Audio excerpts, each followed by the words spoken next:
रक्षा करना, पौधे और जंतुओं की रक्षा करना, संरक्षण करना, उनके उपाय खोजना, ठीक है, वो होता है संरक्षण,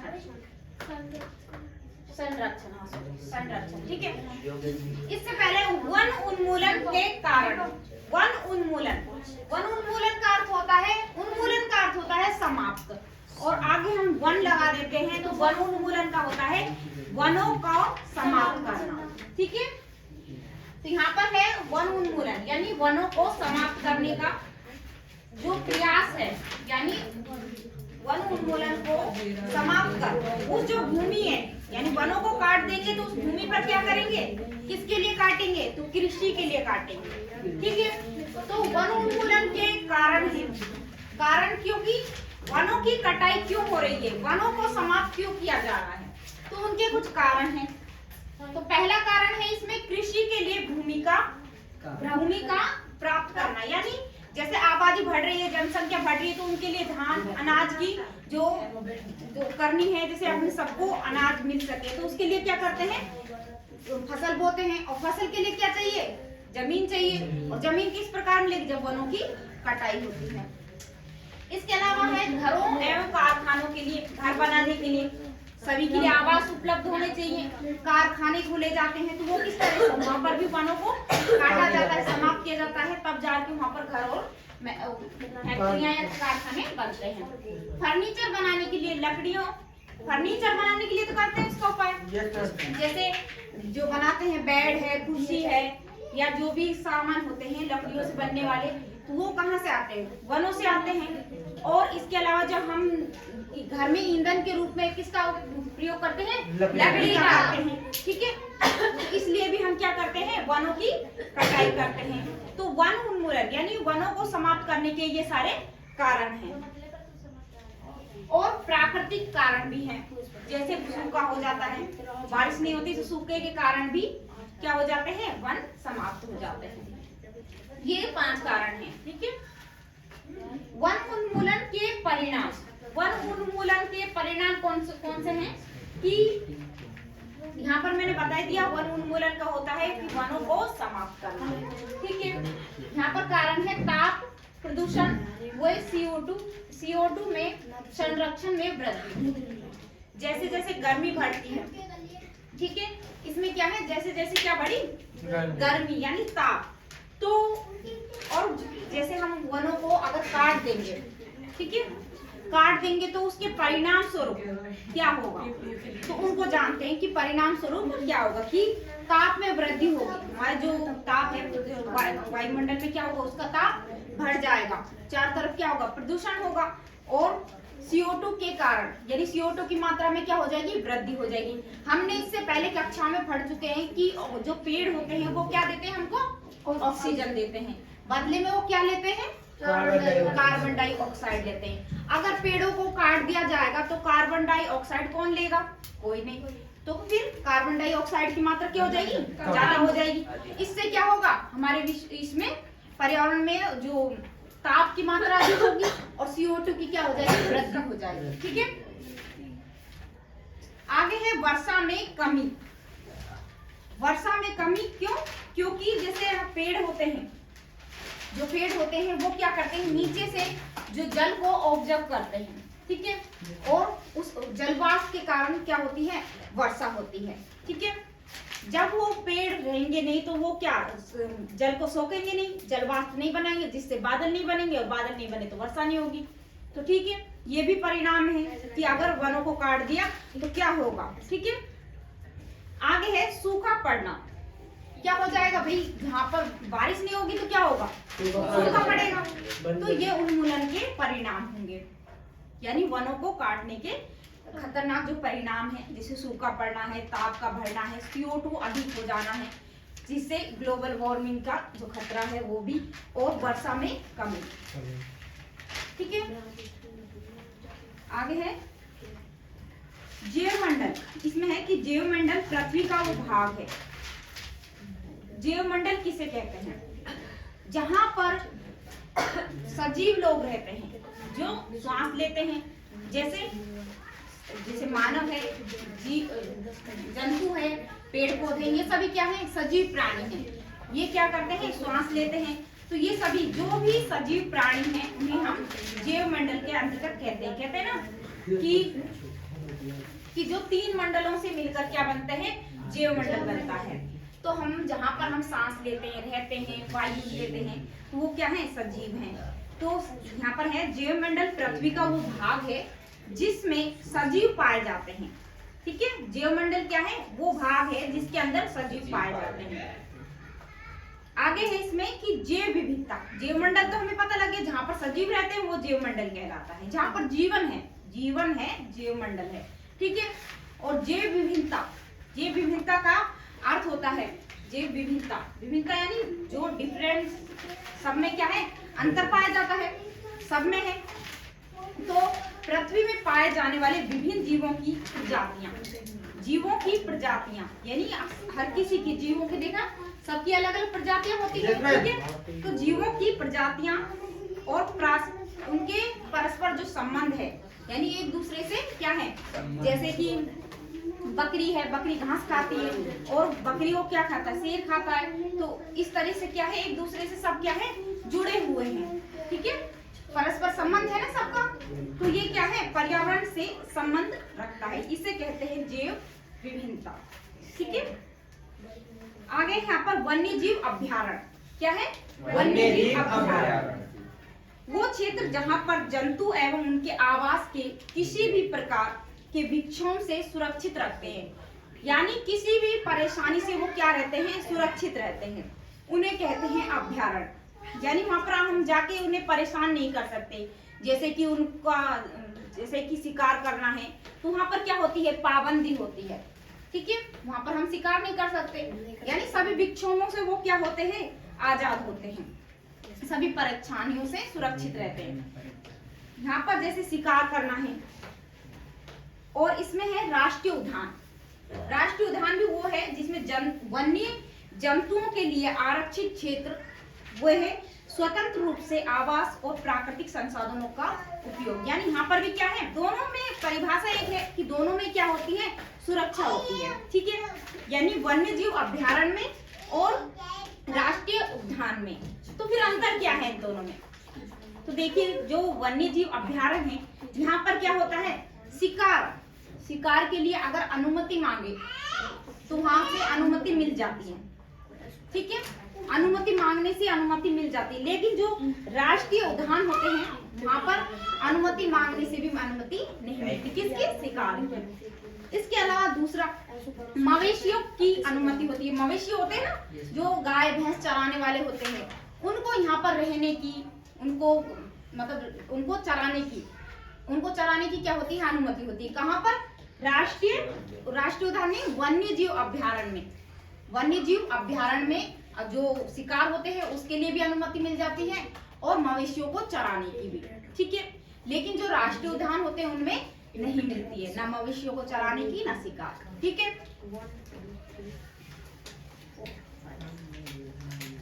आगे है जैव मंडल आरक्षित क्षेत्र। आरक्षित क्षेत्र यानी वन्य जीवन, पौधे एवं जंतु संसाधनों उस क्षेत्र के आदिवासियों के पारस्परिक ढंग से जीवन व्यापन हेतु विशाल सुरक्षित क्षेत्र है। यानी जैव मंडल आरक्षित यानी आधुनिक, यानी वहां पर जो भी लोग रहते हैं जिस वातावरण में, वो कैसे होते हैं, जैव मंडल आरक्षित क्षेत्र होते हैं। कैसे कि वहां पर अगर रह रहे हैं जो लोग, यानी आदिवासी हैं, वन्य जीव है, जो भी है, वो किसी भी तरह से रह सकते हैं। तो वहां पर जाकर उनको किसी भी तरीके से, जैसे कि हम यहाँ पर किस प्रकार रहते हैं, तो उनसे ये नहीं कहेंगे कि हम तो इस तरह से रहते हैं, आप भी यहाँ पर इस तरह से रहो, नहीं कहते नहीं। यानी आधुनिक जो दृष्टिकोण है हमारा, आधुनिक जो जमाना चल रहा है, तो उनसे नहीं कहेंगे कि आधुनिक स्तर पर, आधुनिक तरीके से आप जीवन व्यापन करो। ठीक है, आधुनिक स्तर को हम उस पर नहीं थोपेंगे। वो कैसे, जैसे स्तर में रह रहे हैं, आदिवासी हैं, जो भी हैं, तो क्या करते हैं, जैसे रहना चाहें वो से रह सकते हैं। ठीक है, जैसे अपने करते हैं वो जीवन व्यापन, वैसे उस स्तर से कर सकते हैं। आगे है पेड़ पौधे। यहाँ पर है वनस्पति जात और प्राणी जात। ठीक है, वनस्पति जात और प्राणी जात में अंतर क्या है कि कुछ जंतु एवं पेड़ पौधे जो जंतु होते हैं और पेड़ पौधे विशेष क्षेत्र में पाए जाते हैं जाने वाले पेड़ पौधों को, मतलब जो जंतु हैं विशेष क्षेत्र में पाए जाते हैं उन्हें क्या कहते हैं, प्राणी जात। ठीक है। और वहीं पर अगर पेड़ पौधों की बात करें कि पेड़ पौधे पाए जाते हैं विशेष क्षेत्र में, जैसे हर क्षेत्र में हर चीज नहीं मिलती है ना कि हाँ इस मौसम में ये चीज यहाँ मिलती है विशेष क्षेत्र में। ठीक है, तो उस चीज के लिए वहीं पर है। तो विशेष क्षेत्र में पाए जाने वाले पेड़ पौधे उसे कहते हैं वनस्पति जात, और विशेष क्षेत्र में पाए जाने वाले जंतुओं को कहते हैं प्राणी जात। ठीक है, दोनों के विशेष क्षेत्र में पाए जा रहे हैं। अगर वहीं पे जीव जंतु पाए जाते हैं तो उन्हें कहते हैं प्राणी जात। ठीक है, और वहीं पर पेड़ पौधे पाए जा रहे हैं तो उसे कहते हैं वनस्पति जात। ठीक है, अंदर समझ में आया? वहां पर लग रहा है प्राणी, तो आप समझ लोगे कि जंतु की बात हो रही है। ठीक है, वनस्पति से लगते हैं ना, पेड़ पौधे से होता है, तो उससे हम लगाएंगे कि वनस्पति विशेष क्षेत्र में होने वाले पेड़ पौधे वनस्पति जात में आते हैं। आगे है जैसे कि यहाँ पर जैसे में लिख रखा है, जैसे सागौन, आम के पेड़, जामुन, ये क्या है विशेष क्षेत्र में होते हैं। ठीक है, आगे है इसमें हिरण है, तेंदुआ है, चीतल है, ऐसे क्या है, और जंगली कुत्ता है, भेड़िया है, तो ये विशेष क्षेत्र में होते हैं। आगे है विशेष क्षेत्रीय। अगर किसी को कुछ समझ नहीं आ रहा तो वो पूछ सकता है, किसी के कुछ समझ नहीं आ रहा तो वो पूछ सकता है, मैं अच्छे से बता दूंगी उसको। देखिए विशेष क्षेत्रीय प्रजाति यहाँ पर आगे है, चलो आप ये वाले हैं स्पीसीज होते हैं ना, पेड़ पौधे जंतुओं की वो स्पीसीज यानी वो प्रजाति जिससे विशेष क्षेत्र में विशिष्ट रूप से पाई जाती है उन्हें कहा जाता है। आगे है वन्य प्राणी अभ्यारण्य। वन्य प्राणी अभ्यारण्य वो क्षेत्र जहां पर जंतु एवं उसके आवास के किसी भी प्रकार से विक्षोभ सुरक्षित रहता है। मैंने बता दिया आपको कि वन्य प्राणी अभ्यारण्य कौन से होते हैं, जहां पर उनको किसी भी प्रकार की परेशानी नहीं होती है और क्या होती है, सुरक्षा होती है। राष्ट्रीय उद्यान वन्य जीवों के लिए आरक्षित क्षेत्र जहां से स्वतंत्र रूप से आवास एवं प्राकृतिक संसाधनों का उपयोग कर सकते हैं। यानी राष्ट्रीय उद्यान कौन से उद्यान हैं, जहां पर वन्य जीव होते हैं वो स्वतंत्र रूप से रह सकते हैं, आवास यानी रहना एवं प्राकृतिक संसाधनों का उपयोग करना, जो भी वहां पर मतलब मौजूद है संसाधन है, यानी जैसे संसाधन हमने जल है, पानी है, जो भी खाने की वस्तु, तो वो क्या कर सकते हैं, उनका उपयोग कर सकते हैं। ठीक है, वो क्या कहलाते हैं, राष्ट्रीय उद्यान। इसमें क्या है अंतर है कि राष्ट्रीय उद्यान जहाँ पर पेड़ पौधे होते हैं और वहां पर जो रहने वाले वन्य जीव हैं वो क्या करेंगे, वहीं पे जो खाना है उसको क्या है, जल है, संसाधन यानी जल जो खाने का है, यानी पेड़ पौधे हैं, प्राकृतिक संसाधनों का उपयोग कर सकते हैं प्रकृति द्वारा। जो आगे है संकटापन्न जंतु। संकटापन्न जंतु किसे कहते हैं, जिन पर क्या हो, संकट हो। ठीक है, परेशानी हो, नहीं संकट हो, प्रेशर हो। ठीक है, वो जंतु जिनकी संख्या निर्धारित स्तर से कम होती है। जैसे कि एक संख्या मान ली मैंने कि जो यहाँ पर एक संख्या कह दी कि 25, अगर 25 से कम कोई है जानवर है ना, कोई जीव जंतु कम है, तो किस में आएगा, संकटपन्न। इस पे क्या है, संकट है।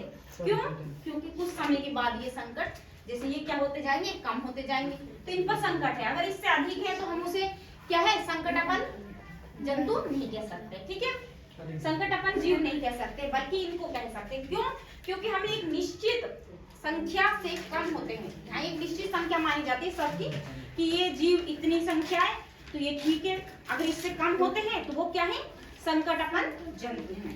समझ में आया सबको? तो निश्चित संख्या से कम होने पर उसे कहते हैं संकटापन्न जीव जंतु। आगे है विलुप्त। विलुप्त यानी समाप्त। विलुप्त का अर्थ क्या होता है, समाप्त।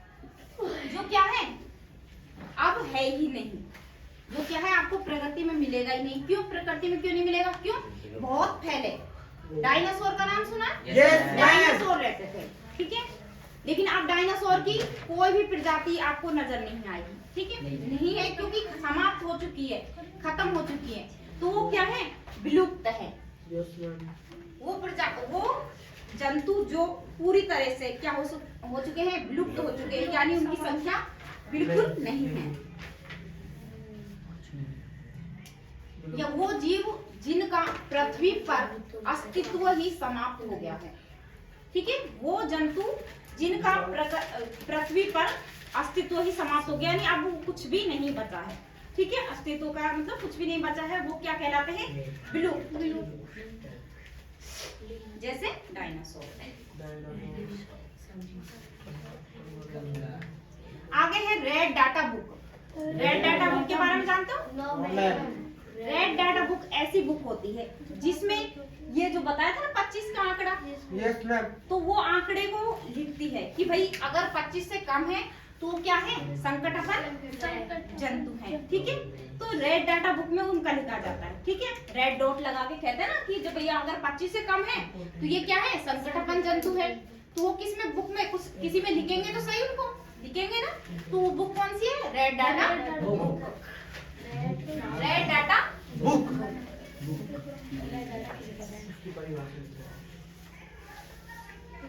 जिसमें सभी, या वो पुस्तक जिसमें सभी संकटापन्न स्पीशीज का रिकॉर्ड रखा जाता है, यानी जीव जंतुओं का रिकॉर्ड रखा जाता है, उसे कहते हैं रेड डाटा बुक। जैसे यहाँ पर है, जैसे कौन सी, सुनहरी बिल्ली जो अब नहीं है, काली बतख है, मतलब है लेकिन क्या है, समाप्त होने का कगार पे, यानी संकट है उन पे, अगर उन पे ध्यान दिया तो ठीक है, अगर ध्यान नहीं दिया तो क्या हो जाएंगे, वो भी विलुप्त, समाप्त हो जाएंगे। तो क्या है, वो रेड डाटा बुक में लिखते हैं, क्योंकि उनको उन पर क्या ध्यान देना होता है, विशेष ध्यान देना होता है, ठीक है। आगे है यहाँ पर, आवाज नहीं भाई, कुछ समझ नहीं आया तो पूछो। देखिए प्रवास का अर्थ जानते हो, कि जीवन व्यापन करने के लिए पक्षियों द्वारा, ये खोलो, जीवन व्यापन करने के लिए पक्षियों द्वारा अपने आवास से किसी निश्चित समय अवधि में बहुत दूर निकलता।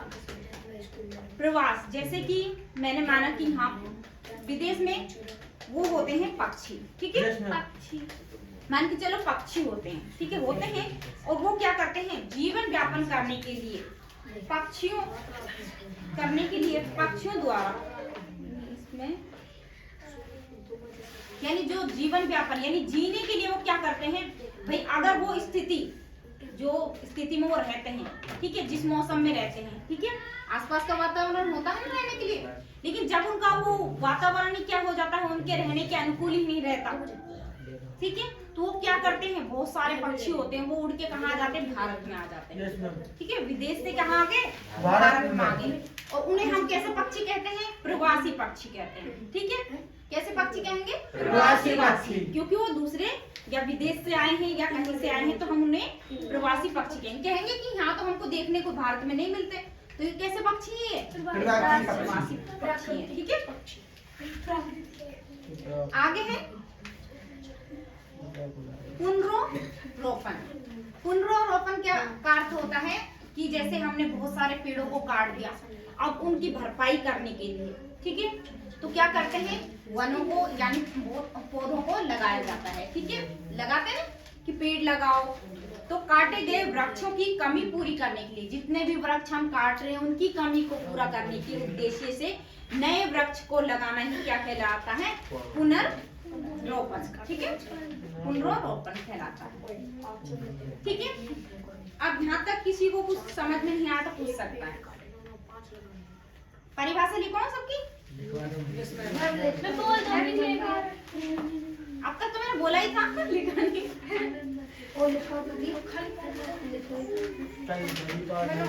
चलो थोड़ा थोड़ा लिखवा देती हूँ मैं, जल्दी जल्दी आप लिखो, ठीक है, लिखवा देती हूँ, शुरू से लिखो, रखिए इसके लिखवा रखिए, कहाँ से मैं यहाँ से लिखवाऊँ जो लास्ट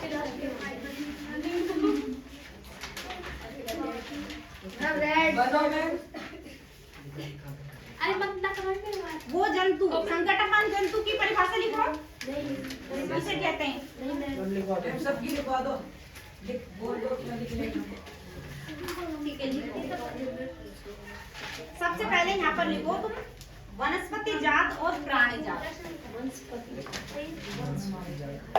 वनस्पति जात एवं प्राणी जात।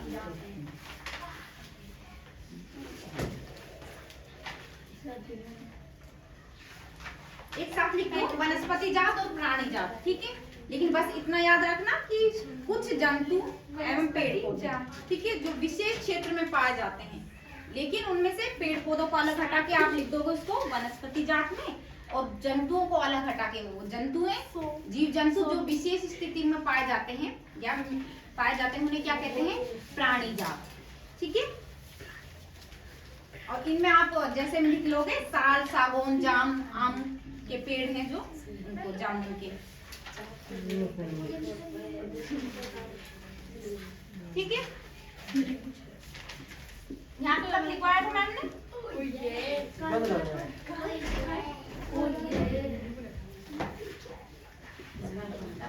संकटापन जंतु तक लिखवा लिया। लिखो वो जंतु जो आवाज नहीं करनी, लिखो बस। लिखने में जल्दी करो, ठीक है। जो अब तक मैंने आपको पढ़ाया अब लिखवा देती हूँ, आपको परिभाषा इनको कॉपी में करके लेके आना, ठीक है। संख्या एक निर्धारित स्थिति, संख्या एक निर्धारित स्तर से कम होती है, कम होती है, उसे क्या कहते हैं, संकटापन जंतु।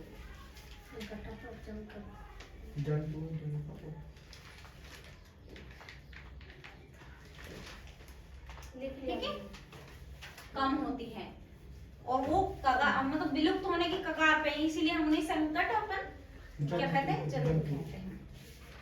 आगे है विलुप्त। विलुप्त किसे कहते हैं? विलुप्त वो जीव जिनका पृथ्वी पर, या कह सकते हैं पृथ्वी से अस्तित्व समाप्त हो चुका है, पृथ्वी से अस्तित्व समाप्त हो चुका है, जैसे डायनासोर, ठीक है। आवाज नहीं, डायनासोर